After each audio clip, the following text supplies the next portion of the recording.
everybody, today we will talk about an article written by George Takei who delivered his story about Japanese internment camps. This document deals with Japanese-American conflict through George Takei's story during World War II and the Trump's government political position towards minorities in the US. This text aims to be aware about what had happened in the past during the Japanese-American internments and what could happen today with Muslims and other cultures. This article, George Takei, They Interned My Family, Don't Let Them to Eat to Muslims, was published on the 18th November of 2016, a few months before the American presidential elections. This is an article extracted from the Washington Post, a left-biased newspaper. It has a liberal and conservative position. George Takei, who is an actor and activist, was born in 1937. He is an American actor, author, and activist.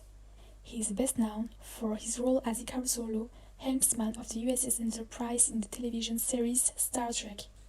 Takei is a proponent of LGBT rights and is active in state and local politics.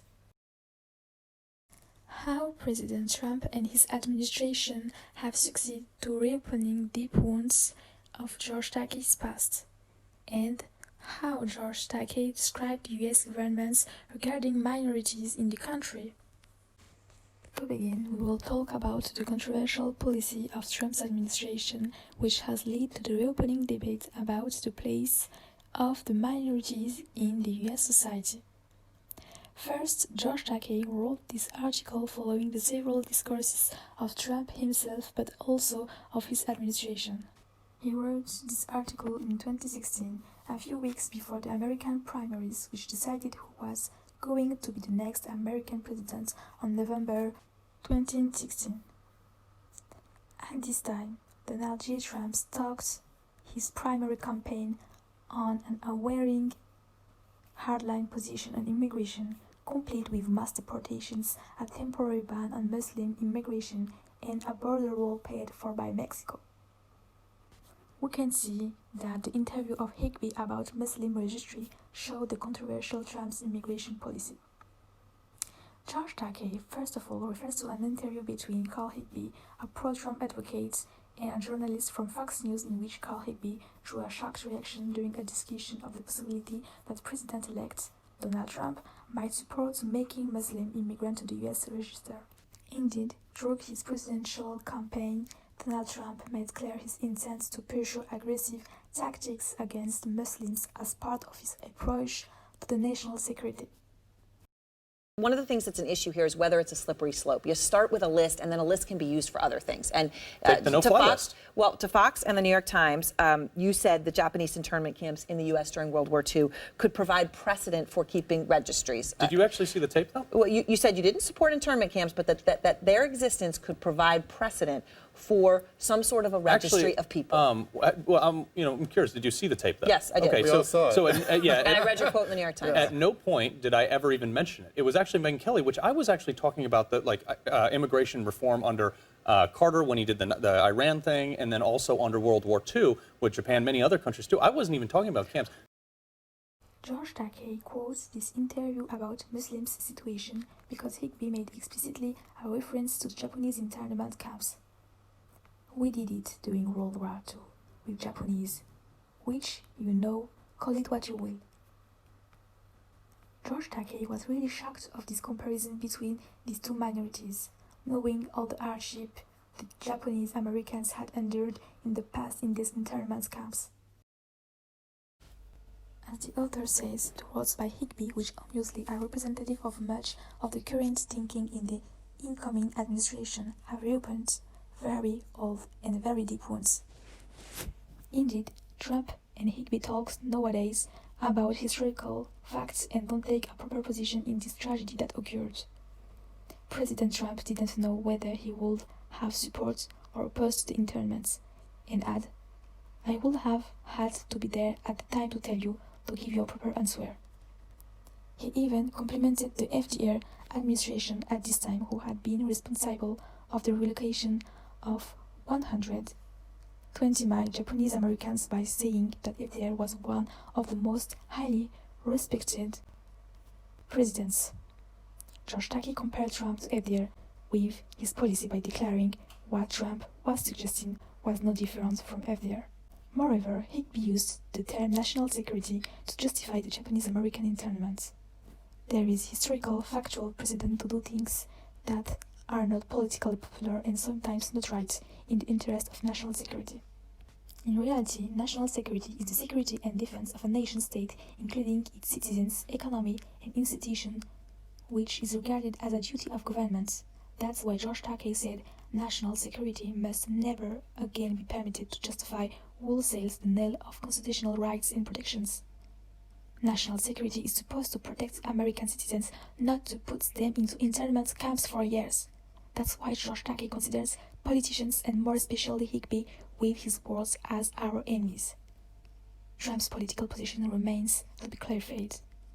Even if Higby responded that he wasn't saying we should return to putting people in camps, he made a clear rejection of the Muslim community, as the Japanese Americans was during the World War II.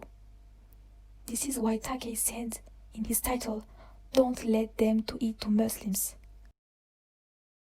After Trump won, there have been a lot of spikes in hate crimes and a lot of increased Islamophobia, and personally, I've experienced. The author himself considered that this minority of people of the Islam faith is largely concerned and even directly threatened.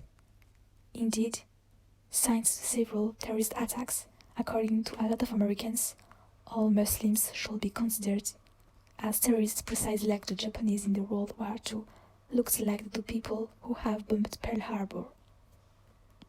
So, all these elements can confuse us. Indeed, Trump's neutrality towards Japanese internment and Higby's aggressivity towards Muslims community reopens a debate about the place of minorities in the US society. And if all this could lead us to believe that internment camp, for example, could happen again, and if the Muslim community will be directly concerned. Now we will talk about the history of the Japanese internment camps during World War II.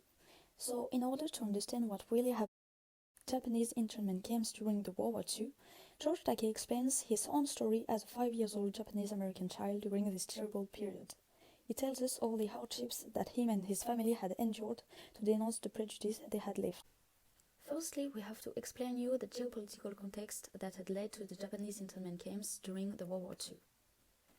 All began with the attack on Pearl Harbor on the 7th December of 1941. It was a surprise military strike by the Imperial Japanese Navy Air Service upon the United States against the naval base at Pearl Harbor in Honolulu in the territory of Hawaii. This attack led to the United States' formal entry into World War II the next day. In certain weeks following the Japanese attacks at Pearl Harbor, many Americans, particularly those on the Pacific coast, feared additional enemy attacks and saw danger around every corner. These fears, coupled with racial prejudice, led to a great injustice. Though no real evidence existed, military leaders on the West Coast complained that some members of the large Japanese-American community there could be working with the Japanese military and planning further attacks. The FDR administration was pressed to do something. In February 1942, President Roosevelt, bowing to pressure from civilian and military leaders on the West Coast, issued Executive Order 9066. This order led to the forced relocation of more than 120,000 Japanese Americans from the West Coast to internment camps miles inland and operated by the military. In George Takei's article, he denounced the horrible living conditions that he had lived since the beginning of his internment, defining this episode as a true tragedy. Indeed, him and his entire family has been ejected from his house very violently, like he said, we were forced at gunpoint from our homes. In the rush of relocation, Japanese were forced to abandon or sell their homes and businesses, leaving behind their friends and community that they loved, like say George Takei. It was a devastating blow to my parents, who had worked so hard to buy a house and raise a family in Los Angeles. Moreover, the narrator relates all the different places that him and her family had have been during the relocation and how it was promiscuous and inadequate for an entire family. They were first sent to live in a horse stable at a local racetrack, and then in the flooded swamps of Arkansas at the Rover Relocation Center. It was in this camp in Arkansas where George Takei was interned. He qualified these spots very derogatorily, which were smelly, tiny, and sanitary, and compared them to a prison. Indeed, as George Takei remembered, all these positions were taken to watch carefully the prisoners. There was armed guard looked down upon us from sentry towers, their guns pointing inwards at us, searchlights lit pathways at night, and even barbed wire. In these prisons, during the Japanese internment, more than two-thirds of those people were native-born American citizens. That means over 66,000 US citizens were locked up in camps. Like George Takei said, we were prisoners in our own country. Furthermore, George Takei described how he had lived with a family in these places during a couple of years and how he managed to live in this insanitary living condition, and it was particularly normal. He used to qualify normal the fact to line up to use the common latrine or to eat wet grubs in a common mess hall, and also to share a single small barrack with no privacy whatsoever. George Takei was used to live with all these habits and even to stand each day in our makeshift classroom reciting the words to the Pledge of Allegiance. We perceive a bit of irony from the author when he spoke about the Pledge of Allegiance. When he insists on the terms liberty and justice for all, the American oath is contrary to all the actions that have been taken by the American government regardless Japanese-American internment. On top of that, George Takei said ironically, the US flag out the window, the barbed wire of the camp just visible behind it, to show that America is not a free republic any longer like she pretends to be. So, George Takei's story during the Japanese internment camps in the World War II relates all the dreadful hardships that had to live Japanese American citizens. Now we are going to talk about the current American government who repeats the mistake of the past. George Takei, through his article, wants expressly to make a global criticism of American society. He criticized the current government first, but also the government in place during the World War II, who permitted the Japanese internment camps, the American Constitution, and the disrespect of all fundamental rights of American citizens. Indeed, following the Japanese-American internment, many Japanese felt like the society cuts them out and that the constitution and the government system didn't respect their fundamental rights. In his article, George Takei demonstrates how politicians, people in high places, can strip any minorities of their civil rights. He wants also, more than ever, be sure that none of this tragedy, like the Japanese-American internment, happens again. About the forgiveness of the American government after all.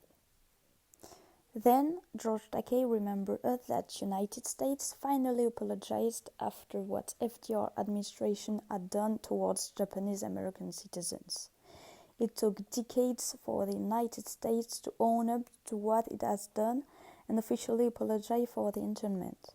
The author denounced even so that the American nation had taken too many times to apologize towards Japanese while knowing the gravity of the situation. No payment can make up for those lost years. So what is most important in this bill has less to do with property than with honor. For here we admit a wrong. As George Takei said in this article, United States offer symbolic monetary to the survivors. The author himself donating his own check to the Japanese American National Museum, which constitutes to the duty of remembrance. Secondly, George Takei entitled his article "Don't Let Them Treat Muslims" to ensure that non-discrimination regardless any minorities will happen again today. There are too many examples in the US and many other countries' history of the isolation of a certain part of the population. These discriminations appears mainly with Muslim communities. The same tragedy occurs today with American Muslims that are singled out by the US society because of their beliefs and religions. George Takei compared the situation to the Japanese American during the World War II, when military authorities could not distinguish between alleged enemy elements and peaceful patriotic Japanese Americans. Despite representing a little more than 1% of the total US population, American Muslims have long been viewed with suspicion by their fellow citizens. This has been true since the Iranian revolutions and the hostage crisis in the late 70s, but American attitudes towards Islam turned especially negative following the September 11 terrorist attacks, which many Americans commented blames directly on Islamic religious doctrines. These discriminations concern also other minorities as well as the Uyghurs. However, a campaign was launched by Raphael Glucksmann, a European deputy and humanist. So, he advised to react to this barbaric act by publishing and sharing the blue image to mobilize via social networks.